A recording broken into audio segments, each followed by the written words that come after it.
I would invite you, if you're comfortable, to close your eyes for just a moment.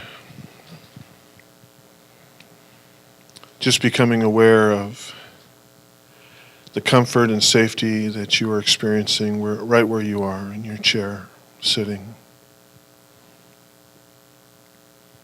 You are safe, you are loved. Just allowing the different aspects of your wonderful life just to drift away.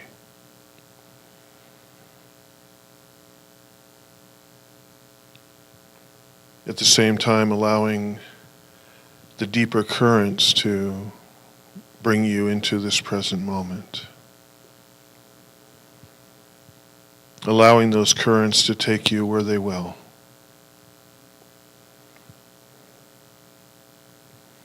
Becoming fully present.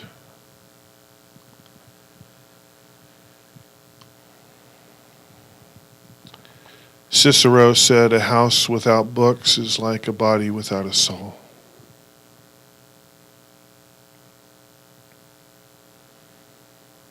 I want you to imagine walking into a beautiful library. A beautiful old library.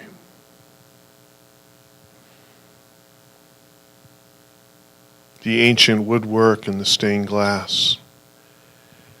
The natural light coming through the windows, the beautiful lamps of the interior.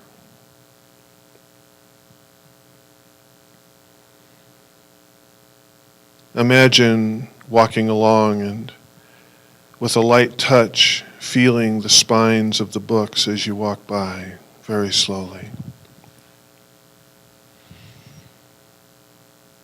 Sort of looking at the titles.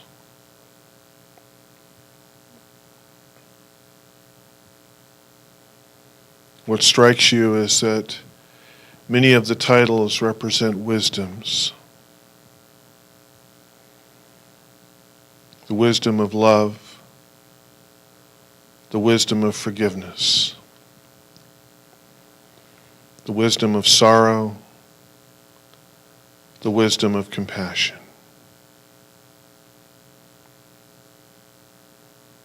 The wisdom of the still small voice.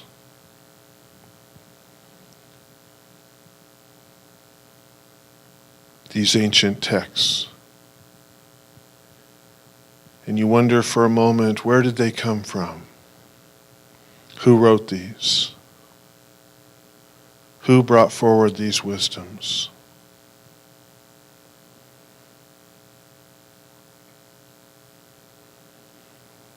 And then you realize that you wrote these.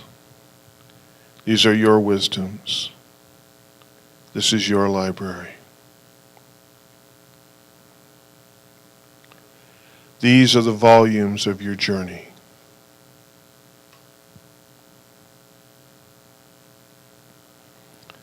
They are as ancient as you are. They come from every age. They come from every level of consciousness. And they come from every experience.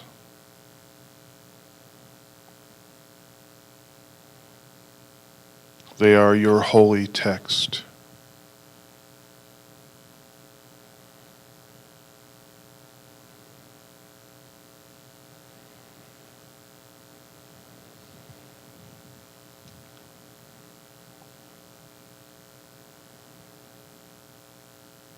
Imagine the seat you're in right now being a seat in that beautiful place. That beautiful place.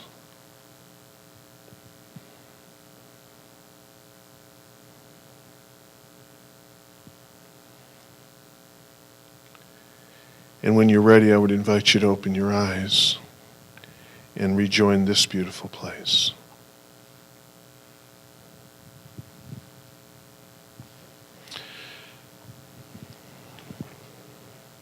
I want you to imagine for a moment being a anthropological archaeology kind of person. You're involved in an ancient dig of some place in the world. And there is a grave as part of this dig that goes back millennia. It goes back countless generations into the past. And in this grave that has been very painstakingly uncovered with love and affection, there is an axe at the bottom of that grave that was placed with the person's whose grave was their final resting place. And you get up one morning before all the diggers and all the academics and everyone else gets up around sunrise, because there's something that draws you to this grave.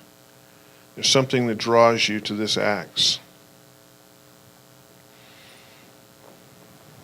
From the day before, whoever was working on the grave very carefully and painstakingly finally freed it from its ancient place. And it's laying at the foot of the grave. And that's what has brought you back this morning, that axe.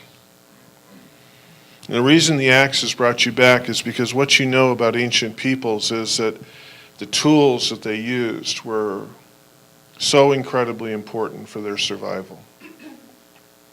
They were the most important things within the culture because the tools enabled the culture to thrive and to survive. And this axe that was found in the grave is not a ceremonial axe. It's an axe that has been used. It's an axe that was a working tool, and the markings are there.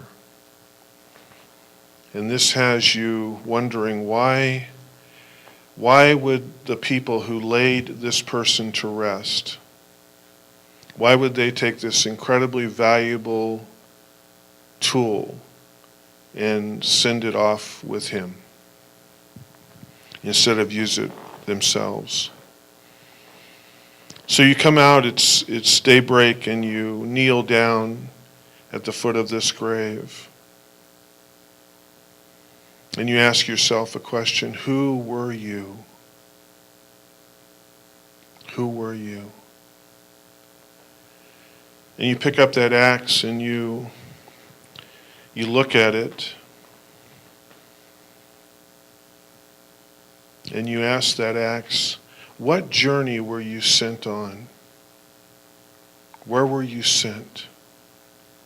And why were you sent? And you wonder why you're there that morning at the foot of that grave and holding that axe. And the reason that you're there, I would suggest, is because you are standing in that place of the contemplation of the soul.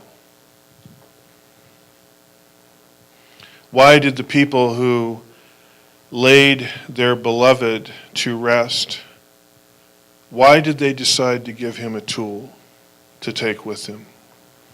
Something he knew, something he had used, something he was good at. Maybe he was, in their community, the best at using that tool, better than anybody, to help the community survive and thrive. Why would he need to take that forward? Isn't dead dead? And what we understand is that since the dawn of time, in terms of human beings starting to step into that place of self-contemplation, there has been this idea of what is the definition of life? What does it mean? What journey are we taking? In terms of the philosophy that we teach in this place where you've come, it's called New Thought, metaphysics, is we believe in the eternality of each and every one of us. That place within us, that soul that travels forward, that soul that is on the journey that our ancestors contemplated when they laid that axe in that grave. And what's interesting was, or is, if you think about it, is that if that person we're expecting to go to a place called the Streets of Gold and to sit at the endless buffet forever and never gain weight. That is truly heaven, okay? Then why would he need to take the axe? Because the ancestors also had a spiritual inkling or spiritual realization that it's possible that as we move forward, there are other jobs to do. There are other realizations. In the reading I read to you this morning to open up, Ernest Holmes said this idea of working out our problems, working out our healings, working out our ideas, working out what we are working out in this lifetime. And he says, if we don't, we shall in the hereafter. That's a very different idea of, say, heaven. It's not an idea of heaven. It's an idea of a continuation. It's an idea of what is it? What is it that is the deeper meaning of life? Because that's what draws us to that grave and to that axe, because it's not just a question of the soul, it's saying, what is the deeper meaning here? In metaphysics, we talk about healing, we talk about things like abundance, and we talk about creating the life we want, and we talk about overcoming things, and we talk about creating things. And that's all true. But what is the larger picture? What is it that lies beneath what we are all looking for? What are we looking for underneath our cars and our houses and our healings and our relationships and our money? What are we looking for? What are we looking for to gain greater, eternal understandings? What are the wisdoms? You know, there's a term that's used called the wisdom schools. And it's used in this earthly sort of idea, those ancient schools. And I would argue that it's all a wisdom school. I would argue that in terms of the volumes of wisdom, those great books of understanding that we imagine, or today, if you want to call it the great cosmic website, where is that information gleaned? And how is it gleaned? And what is it that we carry forward from lifetime to lifetime? What is it that we carry forward in terms of the soul's journey? Metaphysically, Charles Fillmore said of the journey of the soul, he says, the journey of the soul refers to the cycles of experience through which the ego passes along a pathway towards self-discovery. You know, what is the ego? The ego is that part of us, that psychological, material part of us that defines who and what we are. And Fillmore says the whole idea of the journey of the soul is to move that pathway towards self-discovery. And what is self-discovery? Isn't self-discovery maybe a more profound, deeper, richer idea of things like love and peace and joy and understanding and compassion? What is it that our journeys give us in terms of what Debbie Ford calls the gifts that we give ourselves? The gifts that call out to us as vehicles for a greater understanding. And I imagine that great library that is the wisdom of us. I imagine those pages, if those pages could speak the energy that formed them, would speak the language of sorrow and tears and laughter and hugs and disease and wellness and abundance and poverty, all those journeys that we pass through to gain these incredible wisdoms. One of the first wisdom lessons I ever learned was my my grandmother had tons of quilts, and most of them that I saw, she made herself through the years. And my grandmother, she didn't think of it as an art form. They were utilitarian. Her house was full of them, and every bed had one. And I remember walking around the house, and sometimes I'd ask her about a piece of material on a quilt. Oh, that was your mother's graduation dress, or that was your grandfather's. That was a part of his overalls that didn't wear out, and whatever. Okay. And they all had a story. And this one Easter vacation, I went and spent a couple days with my grandparents, and my grandmother was a fanatic about spring cleaning. I mean, she was serious. Spring came, and you cleaned, and that was it. And she turned the whole house upside down and shook it out and everything. And so I showed up for my little visit at the wrong time. And so she put me to work, and because the weather was starting to warm up, she was gathering up all the quilts and getting them back in their wooden chests where they lived, or closets or whatever. And most of the quilts I knew, and there were a couple quilts that I really didn't know. And I asked her about them, partially to hear the story, but partially if she started talking, we could take a break.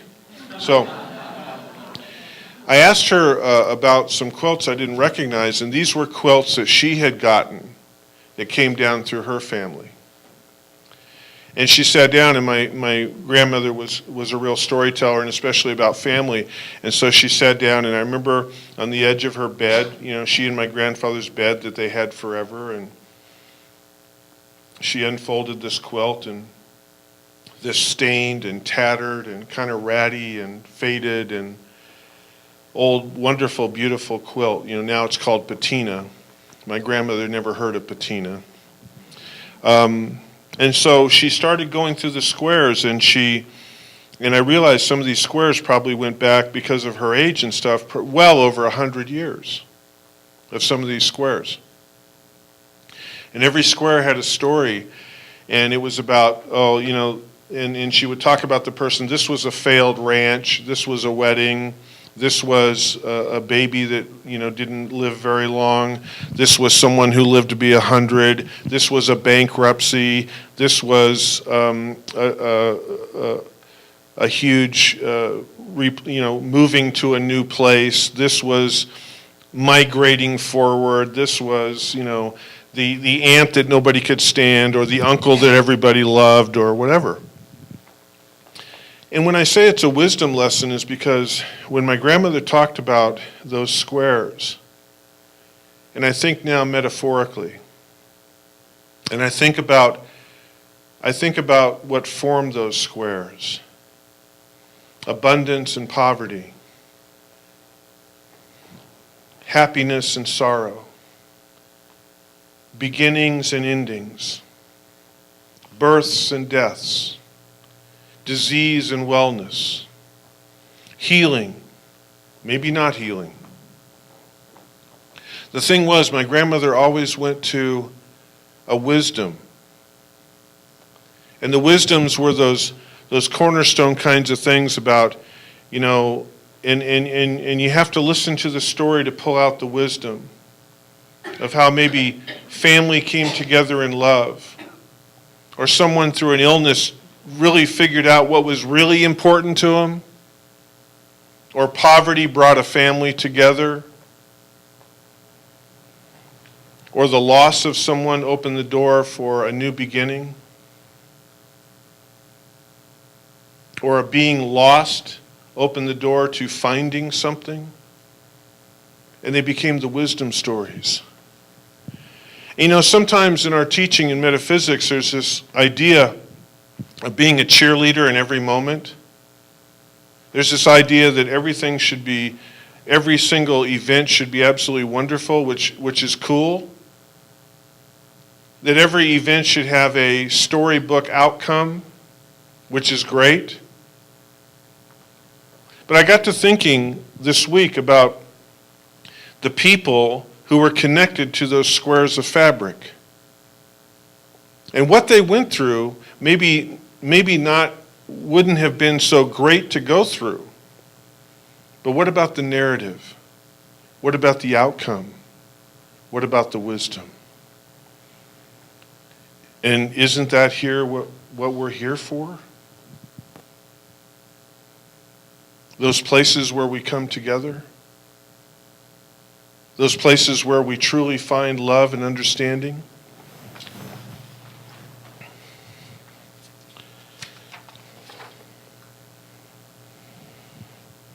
Ernest Holmes says, "Nature will not let us stay in any one place too long.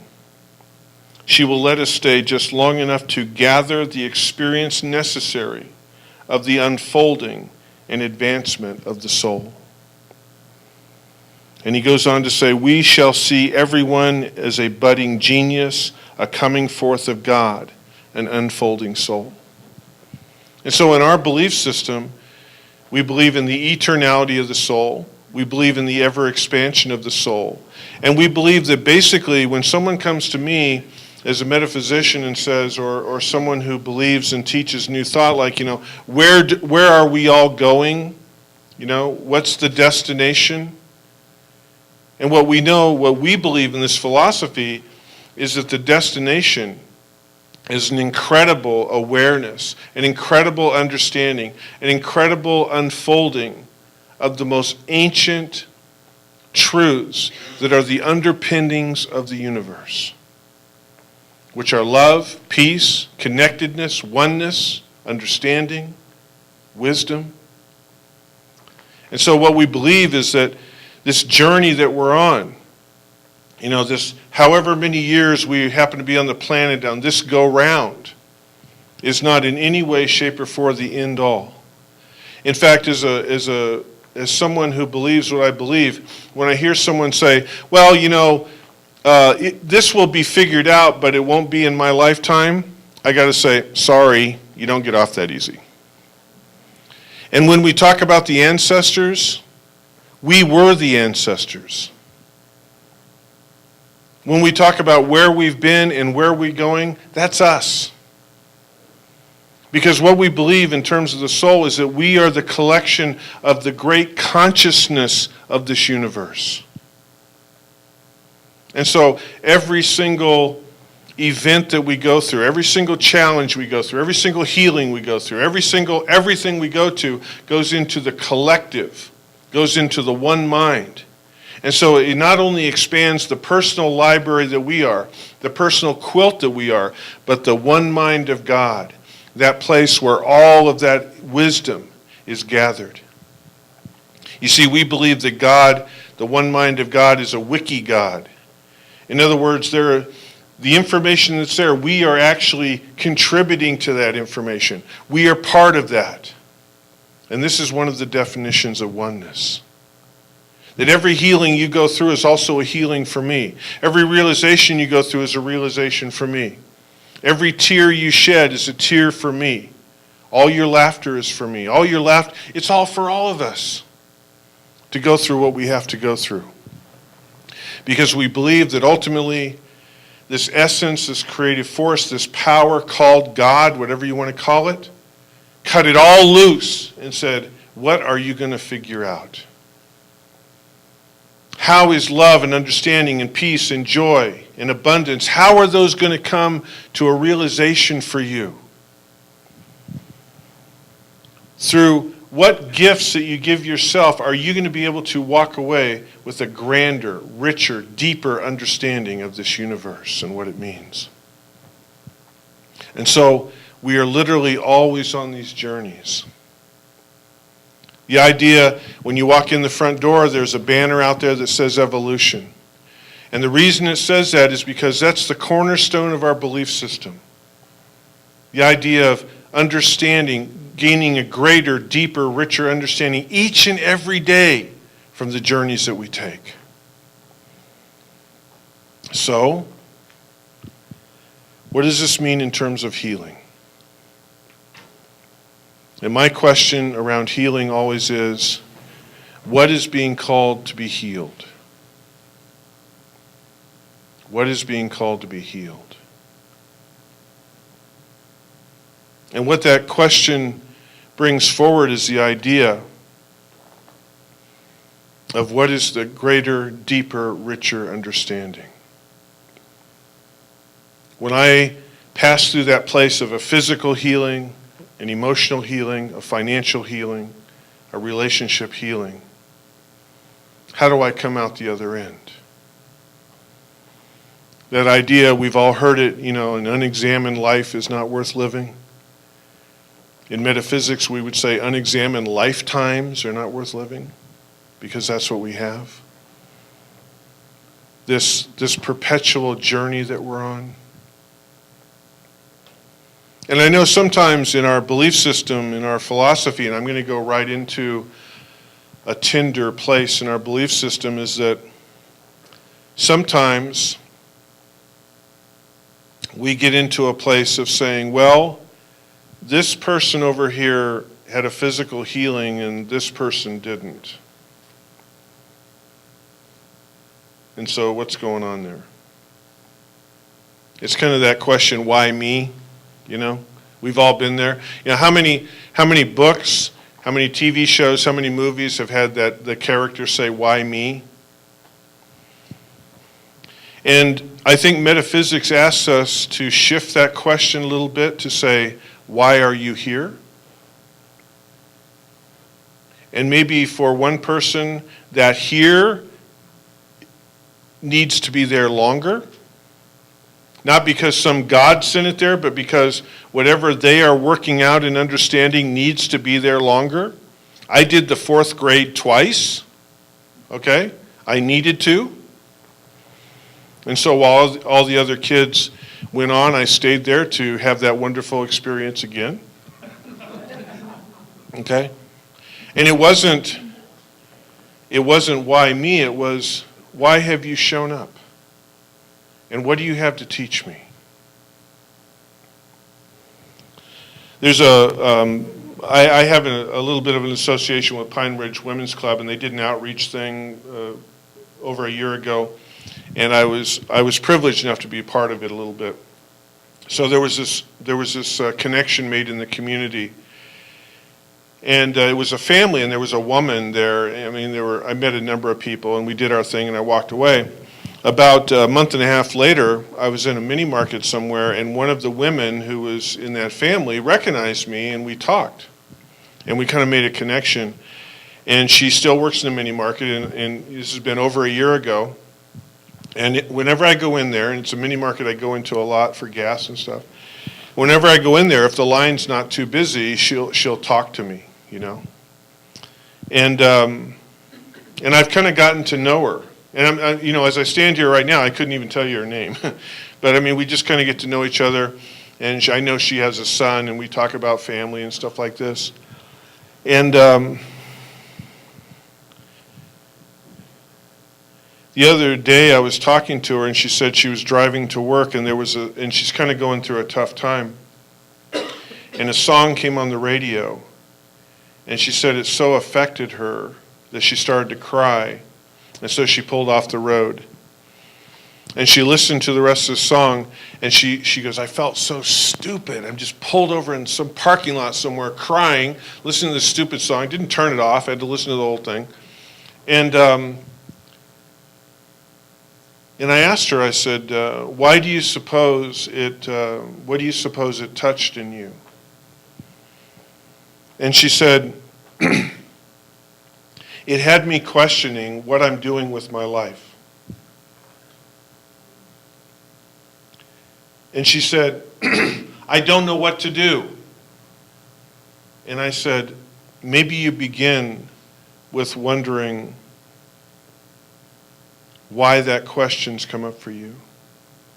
Just live in the question. And I think sometimes in healing, and I understand sometimes things are life-threatening and stuff, but sometimes with healing, we are off to the races to get it behind us. Get thee behind me. Instead of asking the question, why are you here? What do you have to share? How can I walk away from you deeper and richer and greater than when you showed up? And I shared this probably a couple years ago in a talk I did where I went and visited someone who had a very life-threatening situation, and I sat in their backyard with them, and they were involved in treatments and stuff. And I was so humbled. I go there, so it's like, okay, I need to show up. I'm the minister. I got to be inspirational, and and I, how do I show up in that? And I cared so much for the person, and it was kind of affecting me deeply. We sit down in the backyard, and he starts the conversation by saying, the other day I sat back here and I took a moment to come into that place of my body that is now affected. And I said, okay, you're here. You've shown up. Why? Why are you here?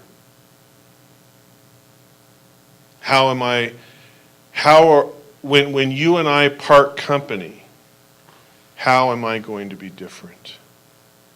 And I was so humbled by that. Because I think that for my money, that is the deepest and most profound level of healing. And I want to end with just one more thing. I'm aware of the fact that sometimes in families, there are things that live in systems. If we take a good hard look at our family, we see that there are some things that kind of go generation. They could be interpersonal relationships, it could be addictions, it could be whatever they are. I was thinking about this the other day when I was looking at some stuff in my own family, and I know enough to know that there's some things that have gone back a couple of generations. And I look at the idea of I am still in that system of consciousness to some extent. And the other day I was thinking, my grandfather, he kind of did the best he could, and he brought it so far. And my dad, he kind of did the best he could, and he brought it so far. And now I'm kind of doing the best I can. And I thought about this idea of a relay race and these healings that take place within our families. And the idea that along the way, people have that baton, that baton of greater, deeper, richer understanding. And they run around, and then they hand it to the next generation. They don't get to the end, they don't get to the grand healing, the one where you get the trophy, you healed. But they got so far, and they hand it off, and the next person goes round and around, and they don't quite get to the trophy. But each time, the healing moves further and more profound. And I think about the beauty of that in terms of our oneness and our collective evolution. And I was thinking about that in terms of religion, because what Ernest Holmes, he viewed religion as an evolutionary thing. We tend to, the Baptists damaged me, and the Catholics damaged me, and the Muslims damaged me, and all this stuff. And Holmes doesn't look at it that way. He says every single religion was a step along the way in terms of a spiritual evolution, ultimately a grand spiritual healing, a spiritual understanding. And so it helps me shift the idea that when I get caught up in how I was, I live in my woundology around what my religion did to me, right? Okay? And I think, wait a minute, spiritually speaking, that was part of the relay race. That religion was run around, and then they came up with the baton and they gave it to me. And my job is to run. And the next generation will take it and they will run. And slowly but surely we move ourselves upward and onward. And maybe in a generation or two I'll come back and I'll take the baton again and I'll run some more, because that's how it works. Okay. I want to end this morning with a call and response.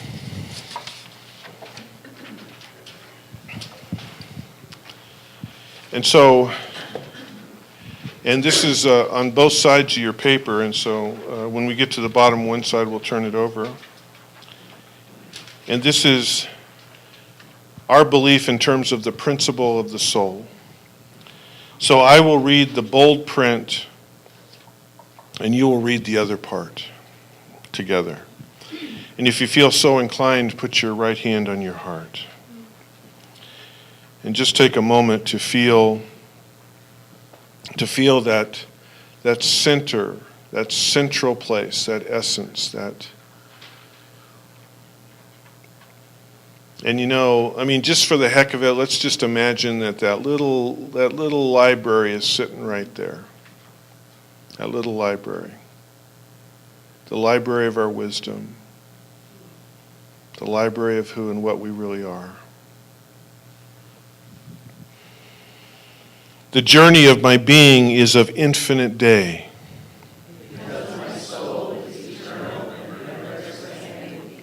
The journey of my being is the coming forth of infinite self-expression.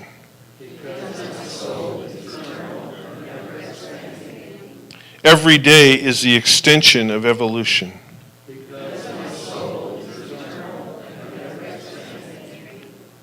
The compiled journal of my journey is the wisdom Bible of my infinite understandings.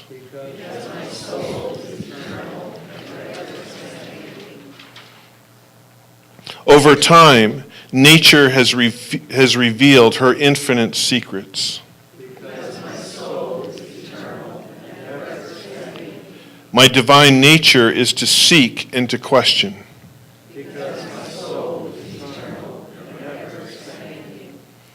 My healing journeys are filled with the richness of universal understandings and revelations.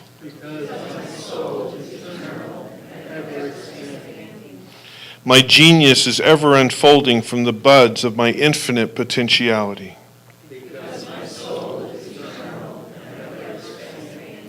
My experiences create infinite advancements in love, peace, and understanding.